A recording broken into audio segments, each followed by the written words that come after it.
Hello' বন্ধুসকল, আজি নতুন এটা টপিক লৈ আহিছোঁ। Profit and loss. Profit and লছত কি থাকে সেইবোৰ আমি আলোচনা কৰি ল'ম আগত, তাৰপিছত আমি কুৱেশ্যন আলোচনা কৰিম। কষ্ট প্ৰাইচ, চিপি বুলি আমি লিখিব পাৰোঁ। The price at which an article is purchase or manufactured is called the cost price. যেতিয়া আমি যি মূল্যত বস্তু এটা ক্ৰয়, পাৰ্চেজ মানে হ'ল ক্ৰয় বা মেনুফেকচাৰ্ড মানে হ'ল উৎপাদন কৰোঁ, তেতিয়া তাক আমি কি বুলি কওঁ? কষ্ট প্ৰাইচ বুলি কওঁ। চেলিং প্ৰাইচটো হ'ল the price at which an article is sold is called the selling price. আমি যেতিয়া বস্তু এটা যি মূল্যত বিক্ৰী কৰোঁ তেতিয়া তাক কি বুলি কয়? চেলিং প্ৰাইচ বুলি কয়। চেলিং মানে হ'ল চেল কৰা, বিক্ৰী কৰা। যি মূল্যত আমি যিকোনো এটা বস্তু বিক্ৰী কৰোঁ তাকে আমি বিক্ৰী মূল্য বুলি কওঁ। প্ৰফিটটো when an article is sold at a price more than its cost price, then profit or gain is earned. যেতিয়া আমি কষ্ট প্ৰাইচতকৈ চেলিং প্ৰাইচ যেতিয়া আমাৰ অধিক হ'ব, যেতিয়া আমি যিকোনো এটা বস্তু আমি কিনি বেছি দামত আমি বস্তুটো বিক্ৰী কৰিম, তেতিয়া তাকে ক'ব প্ৰফিট বুলি ক'ব। ধৰি লওক আমি এটা চাইকেল কিনিলোঁ 20,000 টকাত আৰু আমি বিক্ৰী কৰিলোঁ 2500 টকাত, তেতিয়া আমাৰ কিমান প্ৰফিট হ'ল? 500 টকা প্ৰফিট হ'ল। যেতিয়া আমি যি মূল্যত বিক্ৰীটো কৰাৰ লগে লগে আমি কষ্ট প্ৰাইচটো আমি যেতিয়া চেলিং প্ৰাইচতকৈ কমত থাকিব, যেনেকুৱা চেলিং প্ৰাইচটো যেতিয়া বাঢ়ি যায় তেতিয়া আমাৰ কষ্ট প্ৰাইচটো অট'মেটিক কম হৈ যাব, তেতিয়া আমাক সেইটো কি ক'ব? চেলিং প্ৰাইচ বা প্ৰফিট বুলি ক'ব। লছটো হ'ল when an article is sold at a price lower than its cost price, then loss is incurred. যেতিয়া আমি কষ্ট প্ৰাইচটো যেতিয়া আমি কষ্ট প্ৰাইচটো ধৰি লওক আমি কষ্ট প্ৰাইচটো 100 টকা বস্তু এটা কিনিলোঁ, 100 টকা বস্তু এটা কিনি আমি দুদিনমান ইউজ কৰি কিনি 80 টকা বিক্ৰী কৰিলোঁ, তেতিয়া আমাৰ কিমান টকা লছ হ'ল? 20 টকা লছ হ'ল। যেতিয়া আমি প্ৰফিটতকৈ কষ্ট প্ৰাইচ যেতিয়া আমাৰ কম হৈ যাব তেতিয়া আমাৰ লছ হৈ যাব। যেতিয়া আমাৰ বস্তু এটা কিনাৰ পিছত চেলিং প্ৰাইচটো বস্তু এটা কিনি যদি আমি চেলিং প্ৰাইচটো আমাৰ যদি কম হৈ যায় তেতিয়া আমাৰ লছ হয়। তাকে বুজাবৰ ক্ষেত্ৰত এইটো ডেফিনেশ্যনটো দিয়া হৈছে। when an article is sold at a price lower than its cost price, then loss is incurred. যেতিয়া আমাৰ যিকোনো এটা বস্তু আমি কম দামত বিক্ৰী কৰিব লগা হয় তেতিয়া আমাৰ লছ হয়। কষ্ট প্ৰাইচটো যেতিয়া আমাৰ বেছি হ'ব আৰু চেলিং প্ৰাইচটো যেতিয়া আমাৰ কম হ'ব তেতিয়া আমাৰ লছ হোৱা বুলি ধৰি ল'ম। Basic formula related to profit and loss. Profit and লছৰ বেছিক ফৰ্মুলাকেইটা আমি জানিবলগীয়া অতি দৰকাৰ। প্ৰফিট অৰ গেইন। প্ৰফিটক আমি গেইন বুলি আমি লিখোঁ। যেতিয়া আমাৰ চেলিং প্ৰাইচৰ পৰা যদি আমি কষ্ট প্ৰাইচ যেতিয়া মাইনাছ কৰি দিওঁ তেতিয়া আমাৰ প্ৰফিট হ'ব। ধৰি লোৱা এক্সাম্পল, চেলিং প্ৰাইচ যদি 80 টকা হয় আৰু কষ্ট প্ৰাইচ যদি 70 হয় তেতিয়া আমাৰ প্ৰফিট হ'ব। 80 - 70 কিমান প্ৰফিট হ'ল? 10 টকা প্ৰফিট হ'ল। লছ, ধৰি লোৱা 80 টকাত বস্তু এটা কিনিলোঁ আৰু চেল কিমান কৰিলোঁ? 70 টকাত, আমাৰ কিমান লছ হ'ল? 10 টকা লছ হ'ল। 80 - 70, 10 টকা লছ হ'ল। ফাৰ্ষ্টতে আকৌ কষ্ট প্ৰাইচ কিমান আছে? 70 আৰু চেলিং প্ৰাইচ কিমান হ'ল? 80। আমাৰ অট'মেটিক 10 টকা আমাৰ লাভ হ'ল। আকৌ কষ্ট প্ৰাইচটো 80 আছে আৰু চেলিং প্ৰাইচটো যেতিয়া আমাৰ 70 হ'ব, অট'মেটিক 10 টকা আমাৰ লছ হ'ব। গেইন পাৰ্চেণ্টটো ওলোৱা বা প্ৰফিট পাৰ্চেণ্টটো ওলোৱা, প্ৰফিট ডিভাইডেড বাই কষ্ট প্ৰাইচ ইনটু 100, তেতিয়া আমাৰ প্ৰফিটৰ পাৰ্চেণ্টেজটো ওলাব পাৰি। লছটো তেনেকৈ লছ ওপৰত থাকিব, আৰু চিপি ইনটু 100%। এছপিৰ ইকুৱেল টু, যেতিয়া আমি চেলিং প্ৰাইচ ওলাব লগা হয় এইটো ফৰ্মুলা ইউজ কৰিবলগীয়া হয়, আৰু এছপিৰ যেতিয়া আমি উলিয়াব লগা হয়, যেতিয়া আমাৰ বস্তু এটা প্ৰফিট হ'ব তেতিয়া প্ৰফিট হোৱাৰ লগে লগে আমাৰ চেলিং প্ৰাইচটো উলিয়াব লাগিব, আৰু লছ হোৱাৰ লগে লগে আমি চেলিং প্ৰাইচটো উলিয়াব লাগিবই। আকৌ যেতিয়া আমাৰ কষ্ট প্ৰাইচ উলিয়াব লগা হয় 100 divided by 100 plus profit percent into SP. আকৌ কষ্ট প্ৰাইচৰ লগত 100 divided by 100 minus loss percent into SP. এনেকৈ এই ফৰ্মুলাবোৰ ইউজ কৰি আমি অংকবোৰ কৰিবলগীয়া হয়। তাৰ লগে লগে মই কেইটামান কুৱেশ্যন লৈছোঁ, সেইবোৰ চোৱা। A man buy an article for 300 rupees and sells it for 900 rupees, find profit and loss. ইয়াতে প্ৰফিট হৈছে নে লছ হৈছে আমি অট'মেটিক গমেই পাওঁ। বস্তু এটা আমি কিনি কিমান চেল কিমানত কৰিছোঁ? আমি 900ত আমি বস্তুটো চেল কৰিছোঁ, তেতিয়া আমি অট'মেটিক গম পালোঁ যে প্ৰফিট হৈছে।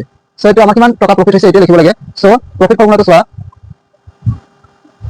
Profit is equal to SP minus CP. Selling price minus cost price. Selling price কিমান? 900 এণ্ড কষ্ট প্ৰাইচ কিমান? 300। অট'মেটিক আমাৰ 600 কি হৈ আছে? প্ৰফিট হৈ আছে। ছেকেণ্ড কুৱেশ্যনটো চোৱা, Raman purchase a car for 5 lakh and sold it for 4 lakh, find profit loss and this transaction. এইটো ট্ৰানজেকশ্যনটো এইটো কিনা বেচাটো আমাৰ প্ৰফিট হৈছে নে লছ হৈছে সেইটো আমাক উলিয়াব দিছে।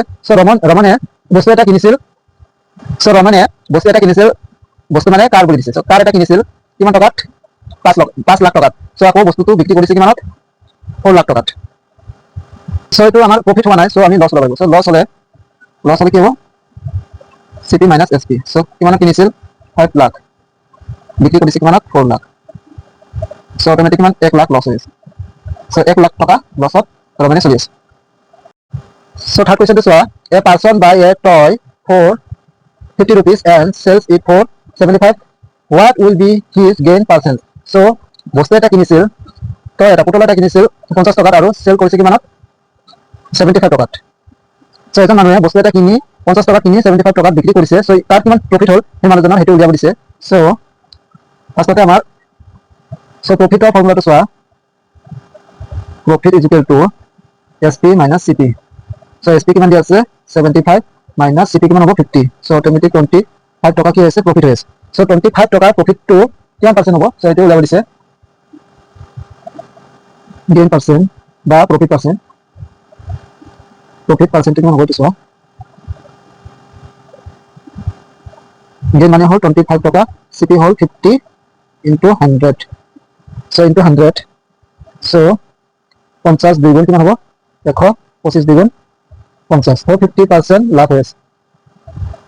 চ' আজিৰ লাষ্টৰ কুৱেশ্যনটো চোৱা, find the SP when CP is 80 and loss is 20%। চ' আমাৰ চেলিং প্ৰাইচটো কিমান হয় সেইটো উলিয়াব দিছে। চ' কষ্ট কিমান হ'ব 80 আৰু লছ হৈ আছে কিমান পাৰ্চেণ্ট 20%। চ' মানুহজনে বিক্ৰী কিমান টকা কৰিছিল সেইটো উলিয়াব দিছে। চ' আমি লছ চলভ কৰোঁ কুৱেশ্যনটো। চ' দিয়া আছে CP is equal to 80 and loss কিমান পাৰ্চেণ্ট দিয়া আছে 20%। চ' SP উলিয়াব লাগে আমাৰ, SP উলিয়াব।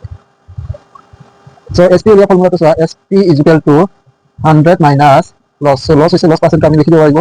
চ' divided by 100 into CP। 100 minus loss কিমান পাৰ্চেণ্ট 20% ডিভাইড CP কিমান হ'ব 80। চ' এইটো হ'ল 80 100 ইনটু 80। চ' এইটো কাটি দিলোঁ, এইটো কাটি দিলোঁ। চ' বস্তুটো কিমান টকাত বিক্ৰী কৰিছিল 64 টকা। চ' বস্তুটো চেলিং কৰিছে কিমান টকাত 64 টকা। চ' বস্তুটো কিনিছিল কিমান টকাত 80 টকাত। চ' 80 মাইনাছ কষ্ট প্ৰাইচ আৰু বিক্ৰী কৰিছে কিমান টকা 64। চ' 10 মাইনাছ 4 6 7 মাইনাছ 1 চ' 16 টকা লছ হৈছে। চ' 16 টকা যেতিয়া লছ হ'ল, চ' 16 টকা লছৰ পাৰ্চেণ্টটো কিমান হ'ব 20% হ'ল। চ' 20% লছ হ'ল। যেতিয়া বস্তু এটা কিনি আৰু বস্তু এটা বিক্ৰী কৰাৰ বিনিময়ত 16 টকা যেতিয়া লছ হ'ল, তেতিয়া আমাৰ কিমান পাৰ্চেণ্ট লছ হ'ল 20% লছ হ'ল।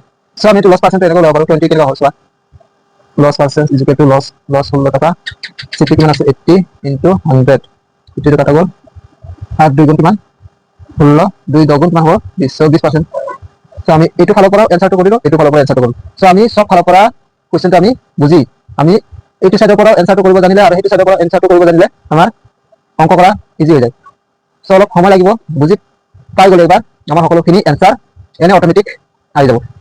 চ' আজিৰ কাৰণে এইখিনিয়ে। So' thank you to all. So' bye by.